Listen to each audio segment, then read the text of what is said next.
స్టేషన్లో మాధవ్కు గాయత్రికి పెళ్లి జరిపించి తాయారుకి షాక్ ఇచ్చిన మహాలక్ష్మి అసలేం జరిగిందనేది ఈ వీడియోలో చూసి తెలుసుకునేద్దాం. పొదరిల్లు రేపటి ఎపిసోడ్స్లో ఏం జరగబోతుందో ముందుగా తెలుసుకోవాలి అనుకుంటే వీడియోని లైక్ చేసి ఛానల్ని సబ్స్క్రైబ్ చేసుకుని వీడియోని షేర్ చేయడం మాత్రం మర్చిపోవద్దు. పక్కనే ఉన్న బెల్ సింబల్లో ఆల్ పై క్లిక్ చేయండి. మొత్తానికైతే ఇంకా మహాలక్ష్మి ఇంట్లోనే ఉండిపోవడానికి సిద్ధపడిపోతుంది. ఎందుకంటే బయటికి వెళ్ళినా ఒంటరిగా ఉండడం అంత మంచిది కాదు అని చెప్పిన మాధవ్ మాటల్ని బాగా ఆలోచించి, పైగా తన మేనమామ అనుకుంటుంది కదా, తన మేనమామ అంటే తనకు చాలా ఇష్టం. తన మాట జవదాటదు మహాలక్ష్మి. సో పెద్దిని కూడా అలాగే అనుకుంది కాబట్టి పెద్ది మాటల్ని జవదాటకూడదని అక్కడే ఉండిపోవడానికి సిద్ధపడిపోతుంది. ఇంకా అందరూ కూడా మహాలక్ష్మి ఆ ఇంటి కోడలేనని అందరూ కూడా అనుకుంటారు. చక్రి కూడా మనసులో చాలా సంతోషపడుతూ ఉంటాడు. మహాలక్ష్మి ఇప్పుడు ఇంట్లోనే ఉంది, ఏదో ఒక రోజు నా మీద మనసు మల్లకుండా ఉంటుందా, తన మనసు మల్లితే చాలు అని అనుకుంటూ ఉంటాడు. ఇంక ఈలోపు చక్రికి ఆల్రెడీ కారు తీసుకున్నాడు కదా, కారు నడుపుకుంటూ ఇంకా కారు డ్రైవింగే చేసుకుంటూ ఉంటాడు చక్రి.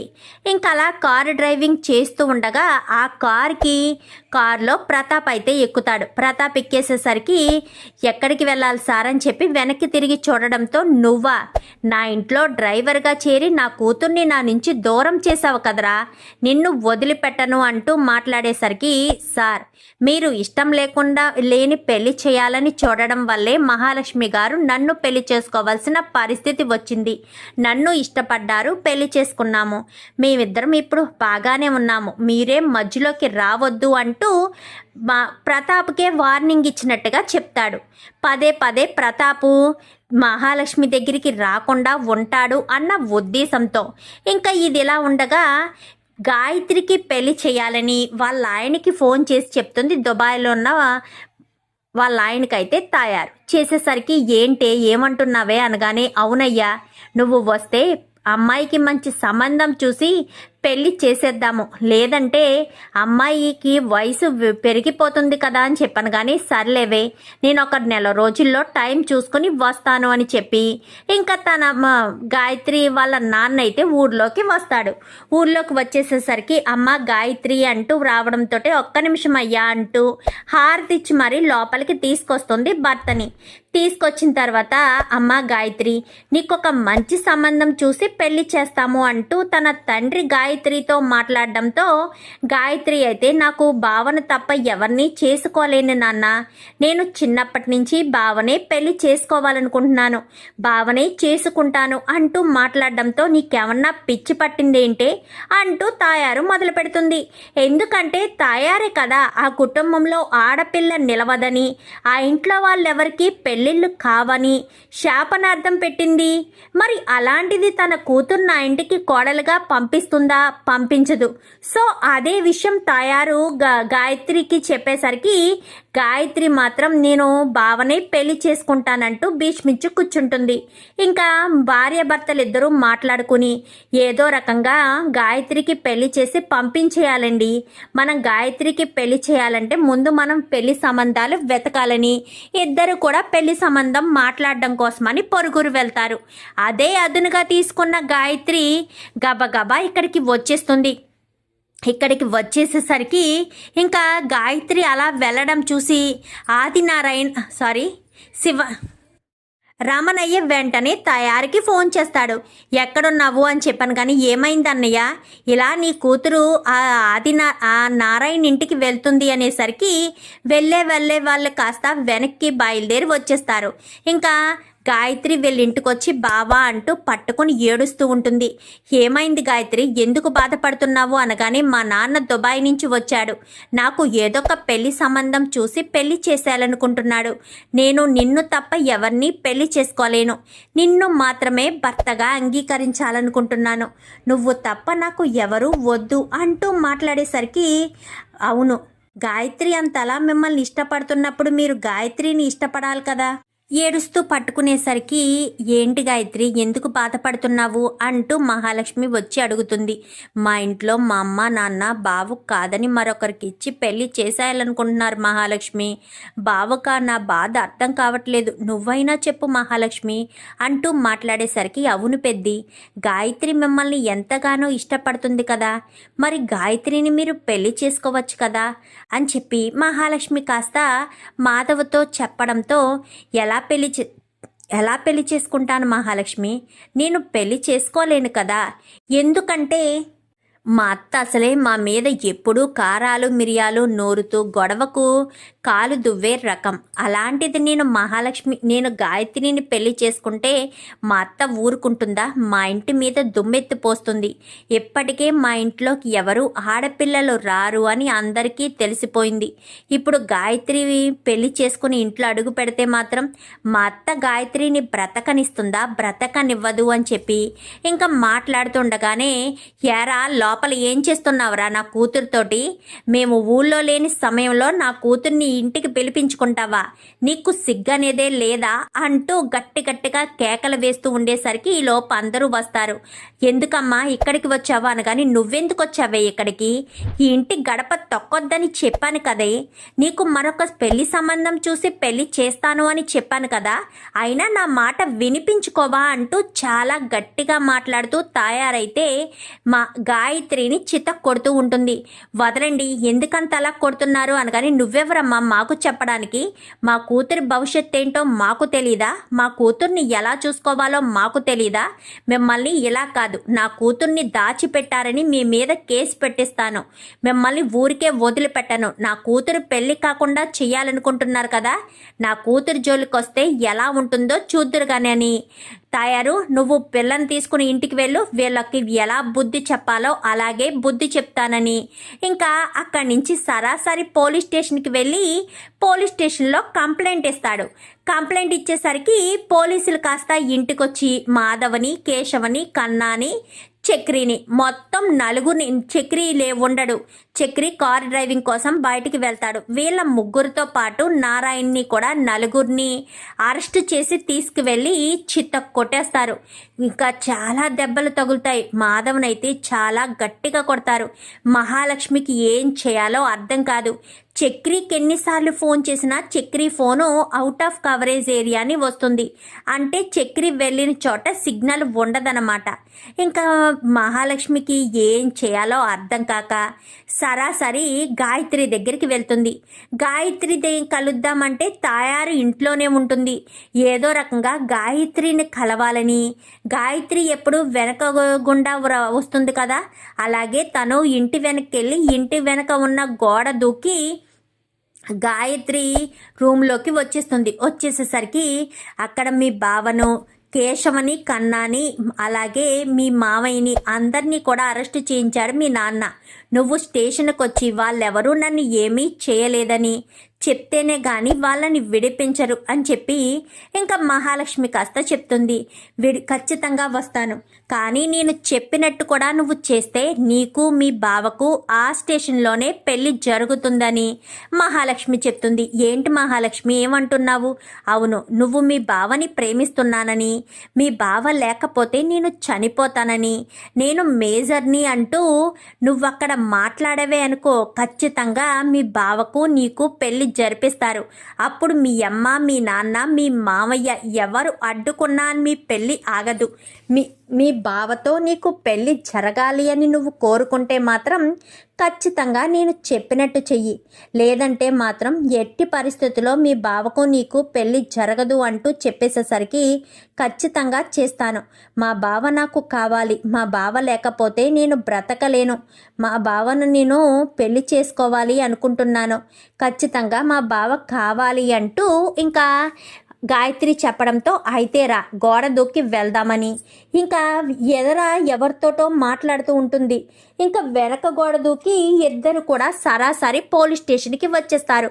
పోలీస్ స్టేషన్కి వచ్చేసేసరికి ఈలోపు తాయారు భర్త ఇంటికి వస్తాడు. అమ్మాయి ఎక్కడుందే, వాళ్ళ నలుగురిని జైల్లో పెట్టించాను అంటూ చెప్పడంతో అమ్మాయి గదిలో ఉందండి అని ఇద్దరు కూడా గది దగ్గరికి వచ్చేసరికి కనిపించదు గాయత్రి. ఎందుకంటే మహాలక్ష్మితో పాటు పాటు గాయత్రి పోలీస్ స్టేషన్కి వెళ్ళింది కదా. సో వీళ్ళు ఎంత వెతికినా కనిపించరు. అయితే ఈ అమ్మాయి పోలీస్ స్టేషన్కే వెళ్ళుంటుంది అని ఇద్దరు కూడా పరుగున బయలుదేరతారు. ఏంటో వీళ్ళ ఆతృత. అక్కడ ఏం జరగకముందే వీళ్ళు తెగ కంగారు పడిపోతున్నారని ఊర్లో తెలిసిన వ్యక్తి మనసులో అనుకుంటూ ఉంటాడు. ఇంకా తాయారు ఇద్దరు కూడా అక్కడికి వెళ్తారు. అక్కడికి వెళ్ళేసరికి అప్పటికే గాయత్రి, నేను మా బావని తప్ప ఎవరిని పెళ్లి చేసుకోను, మా బావ లేకపోతే నేను చనిపోతాను, మా అమ్మ వాళ్ళు మా బావ నుంచి నన్ను వేరు చేయడం కోసమే ఈ కేసు పెట్టి మా బావ వాళ్ళని ఇంత దెబ్బలు గట్టిగా తగిలేలా కొట్టించారు.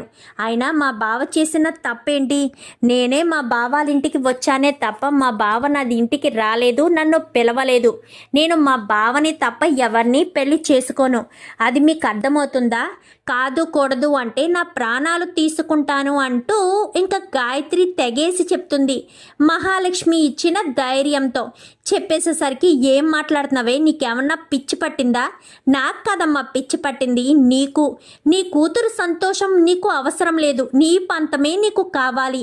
నీ కూతురు ఎక్కడున్నా సంతోషంగా ఉండాలన్న నీకు ఆశ లేదు, నీ పంతమే గెలవాలి అంటూ మాట్లాడేసరికి, ఏం మాట్లాడుతున్నావే అని చెప్పాను కానీ, అంతే కదమ్మా, నీకు నీ పంతం గెలిస్తే చాలు, నీ కూతురు బాధపడినా తను చనిపోయినా నీకు సంబంధం లేదు, కేవలం నీ పంతం మాత్రమే గెలవాలి, అంతే కదా నువ్వు కోరుకునేది అంటూ మాట్లాడేసరికి, అది కాదే, నేను చెప్పేది వినవే, ఆ ఇంటికి వెళ్తే నువ్వు సంతోషంగా ఉండవే, ఆ ఇంట్లో ఏమీ సౌకర్యాలు ఉండవు, అసలు అదొక బూతు బంగ్లా లాంటిది, ఆ ఇంట్లో ఎలా అడుగు పెడతావే నువ్వు? ఆ ఇంటిని, ఆ ఇంట్లో మనుషుల్ని మర్చిపోవడం తప్ప నీకు వేరే అవకాశం లేదు.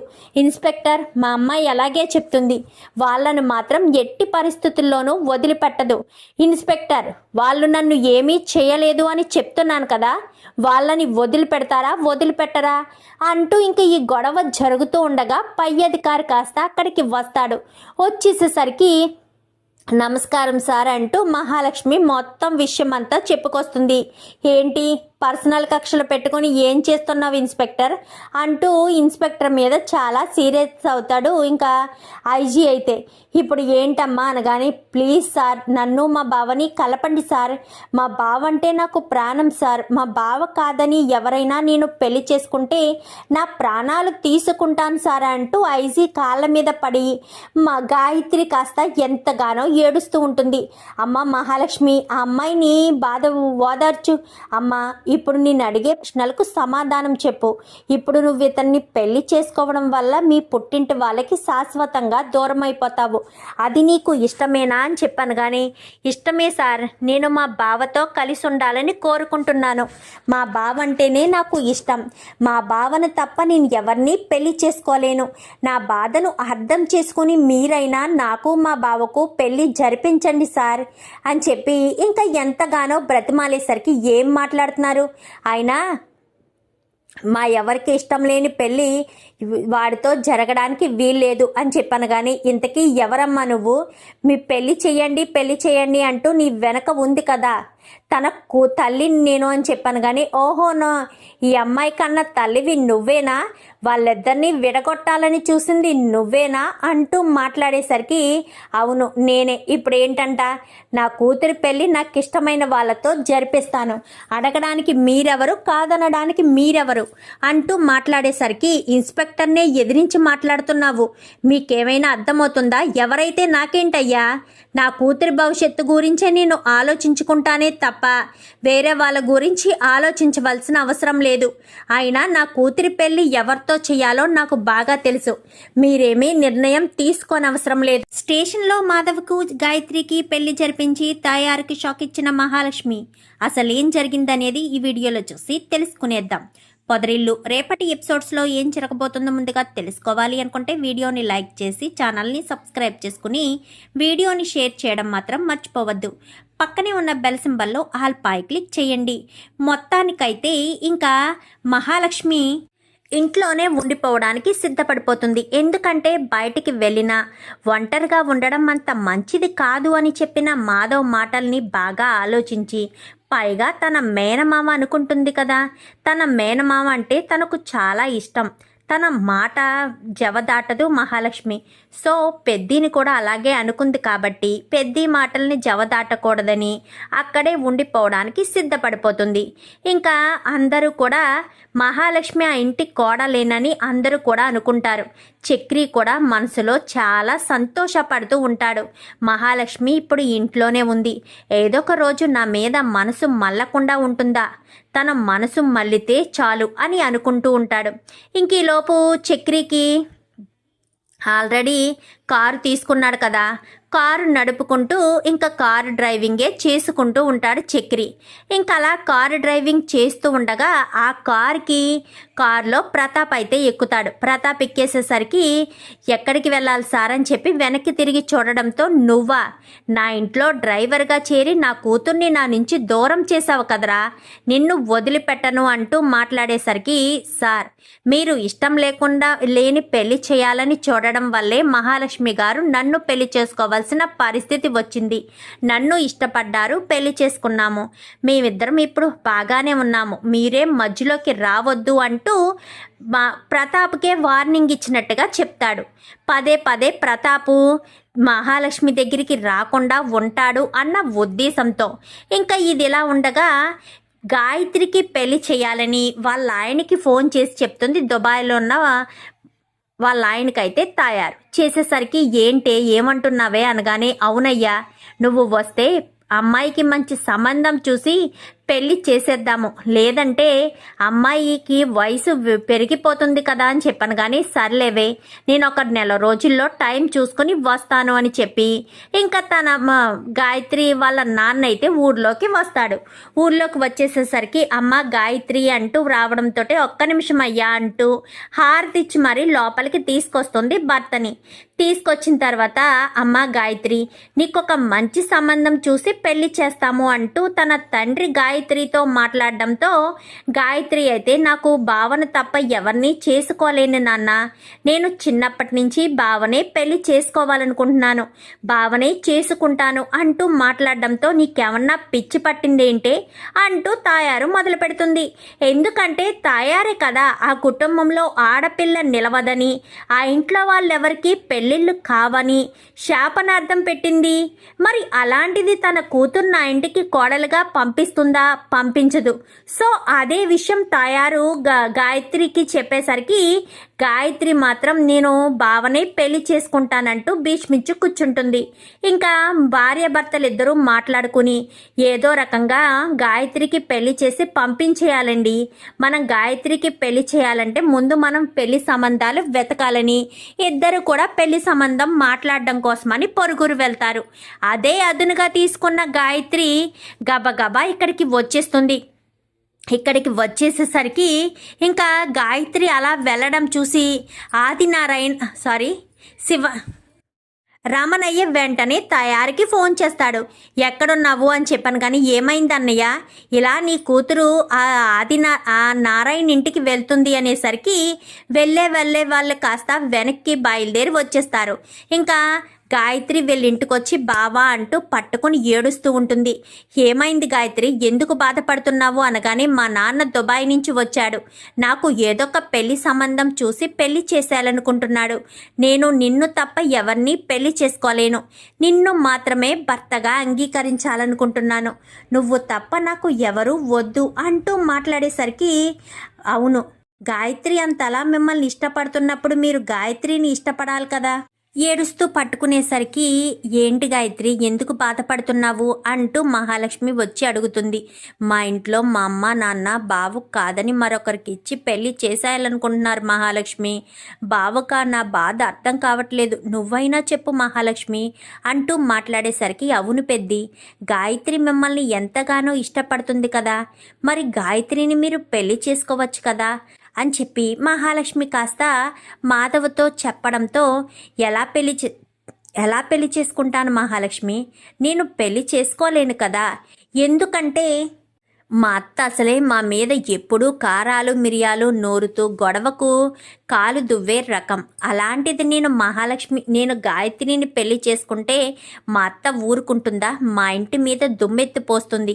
ఎప్పటికే మా ఇంట్లోకి ఎవరు ఆడపిల్లలు రారు అని అందరికీ తెలిసిపోయింది. ఇప్పుడు గాయత్రి పెళ్లి చేసుకుని ఇంట్లో అడుగు పెడితే మాత్రం మా అత్త గాయత్రిని బ్రతకనిస్తుందా? బ్రతకనివ్వదు అని చెప్పి ఇంకా మాట్లాడుతుండగానే, యారా లోపల ఏం చేస్తున్నావురా నా కూతురుతోటి? మేము ఊళ్ళో లేని సమయంలో నా కూతుర్ని ఇంటికి పిలిపించుకుంటావా? నీకు సిగ్గనేదే లేదా అంటూ గట్టిగా కేకలు వేస్తూ ఉండేసరికి ఈ లోపు అందరూ వస్తారు. ఎందుకమ్మా ఇక్కడికి వచ్చావా అనగాని, నువ్వెందుకు వచ్చావే ఇక్కడికి? ఈ ఇంటి గడప తొక్కొద్దని చెప్పాను కదే. నీకు మరొక పెళ్లి సంబంధం చూసి పెళ్లి చేస్తాను అని చెప్పాను కదా, అయినా నా మాట వినిపించుకోవా అంటూ చాలా గట్టిగా మాట్లాడుతూ తయారైతే మా గాయత్రిని చిత్త కొడుతూ ఉంటుంది. వదలండి, ఎందుకంత అలా కొడుతున్నారు అనగాని, నువ్వెవరమ్మా మాకు చెప్పడానికి? మా కూతురి భవిష్యత్ ఏంటో మాకు తెలీదా? మా కూతుర్ని ఎలా చూసుకోవాలో మాకు తెలీదా? మిమ్మల్ని ఇలా కాదు, నా కూతుర్ని దాచిపెట్టారని మీ మీద కేసు పెట్టిస్తాను. మిమ్మల్ని ఊరికే వదిలిపెట్టను. నా కూతురు పెళ్లి కాకుండా చెయ్యాలనుకుంటున్నారు కదా, నా కూతురు జోలికి వస్తే ఎలా ఉంటుందో చూద్దురుగానే అని. తాయారు, నువ్వు పిల్లని తీసుకుని ఇంటికి వెళ్ళు, వీళ్ళకి ఎలా బుద్ధి చెప్పాలో అలాగే బుద్ధి చెప్తానని ఇంకా అక్కడి నుంచి సరాసరి పోలీస్ స్టేషన్కి వెళ్ళి పోలీస్ స్టేషన్లో కంప్లైంట్ ఇస్తాడు. కంప్లైంట్ ఇచ్చేసరికి పోలీసులు కాస్త ఇంటికొచ్చి మాధవని, కేశవని, కన్నాని, చక్రిని మొత్తం నలుగురిని, చక్రి ఉండడు. చక్రి కార్ డ్రైవింగ్ కోసం బయటికి వెళ్తాడు. వీళ్ళ ముగ్గురితో పాటు నారాయణ్ని కూడా నలుగురిని అరెస్ట్ చేసి తీసుకువెళ్ళి చిత్త కొట్టేస్తారు. ఇంకా చాలా దెబ్బలు తగులుతాయి. మాధవనైతే చాలా గట్టిగా కొడతారు. మహాలక్ష్మికి ఏం చేయాలో అర్థం కాదు. చక్రికి ఎన్నిసార్లు ఫోన్ చేసినా Chakri phone out of coverage area అని వస్తుంది. అంటే చక్రి వెళ్ళిన చోట సిగ్నల్ ఉండదన్నమాట. ఇంకా మహాలక్ష్మికి ఏం చేయాలో అర్థం కాక సరాసరి గాయత్రి దగ్గరికి వెళ్తుంది. గాయత్రి కలుద్దామంటే తాయారు ఇంట్లోనే ఉంటుంది. ఏదో రకంగా గాయత్రిని కలవాలని, గాయత్రి ఎప్పుడు వెనక గుండా వస్తుంది కదా, అలాగే తను ఇంటి వెనక్కి వెళ్ళి ఇంటి వెనక ఉన్న గోడ దూకి గాయత్రి రూమ్లోకి వచ్చేసేసరికి అక్కడ మీ బావను, కేశవని, కన్నాని, అలాగే మీ మావయ్యని అందరినీ కూడా అరెస్ట్ చేయించాడు మీ నాన్న. నువ్వు స్టేషన్కి వచ్చి వాళ్ళెవరూ నన్ను ఏమీ చేయలేదని చెప్తేనే గాని వాళ్ళని విడిపించరు అని చెప్పి ఇంకా మహాలక్ష్మి కాస్త చెప్తుంది. ఖచ్చితంగా వస్తాను, కానీ నేను చెప్పినట్టు కూడా నువ్వు చేస్తే నీకు మీ బావకు ఆ స్టేషన్లోనే పెళ్లి జరుగుతుందని మహాలక్ష్మి చెప్తుంది. ఏంటి మహాలక్ష్మి ఏమంటున్నావు? అవును, నువ్వు మీ బావని ప్రేమిస్తున్నానని, మీ బావ లేకపోతే నేను చనిపోతానని, నేను మేజర్ని అంటూ నువ్వు అక్కడ మాట్లాడవే అనుకో, ఖచ్చితంగా మీ బావకు నీకు పెళ్లి జరిపిస్తారు. అప్పుడు మీ అమ్మ, మీ నాన్న, మీ మామయ్య ఎవరు అడ్డుకున్నా మీ పెళ్లి ఆగదు. మీ బావతో నీకు పెళ్లి జరగాలి అని నువ్వు కోరుకుంటే మాత్రం ఖచ్చితంగా నేను చెప్పినట్టు చెయ్యి. లేదంటే మాత్రం ఎట్టి పరిస్థితుల్లో మీ బావకు నీకు పెళ్లి జరగదు అంటూ చెప్పేసేసరికి ఖచ్చితంగా చేస్తాను. మా బావ నాకు కావాలి. మా బావ లేకపోతే నేను బ్రతకలేను. మా బావను నేను పెళ్లి చేసుకోవాలి అనుకుంటున్నాను. ఖచ్చితంగా మా బావ కావాలి అంటూ ఇంకా గాయత్రి చెప్పడంతో అయితే రా, గోడ దూకి వెళ్దామని ఇంకా ఎవరితోటో మాట్లాడుతూ ఉంటుంది. ఇంకా వెనక గోడ దూకి ఇద్దరు కూడా సరాసరి పోలీస్ స్టేషన్కి వచ్చేస్తారు. పోలీస్ స్టేషన్కి వచ్చేసేసరికి ఈలోపు తాయారు భర్త ఇంటికి వస్తాడు. అమ్మాయి ఎక్కడుందే? వాళ్ళ నలుగురిని జైల్లో పెట్టించాను అంటూ చెప్పడంతో అమ్మాయి గదిలో ఉందండి అని. ఇద్దరు కూడా గది దగ్గరికి వచ్చేసరికి కనిపించదు గాయత్రి. ఎందుకంటే మహాలక్ష్మితో పాటు గాయత్రి పోలీస్ స్టేషన్కి వెళ్ళింది కదా, సో వీళ్ళు ఎంత వెతికినా కనిపించరు. అయితే ఈ అమ్మాయి పోలీస్ స్టేషన్కే వెళ్ళుంటుంది అని ఇద్దరు కూడా పరుగున బయలుదేరతారు. ఏంటో వీళ్ళ ఆతృత. అక్కడ ఏం జరగకముందే వీళ్ళు తెగ కంగారు పడిపోతున్నారని ఊర్లో తెలిసిన వ్యక్తి మనసులో అనుకుంటూ ఉంటాడు. ఇంకా తాయారు ఇద్దరు కూడా అక్కడికి వెళ్తారు. అక్కడికి వెళ్ళేసరికి అప్పటికే గాయత్రి, నేను మా బావని తప్ప ఎవరిని పెళ్లి చేసుకోను, మా బావ లేకపోతే నేను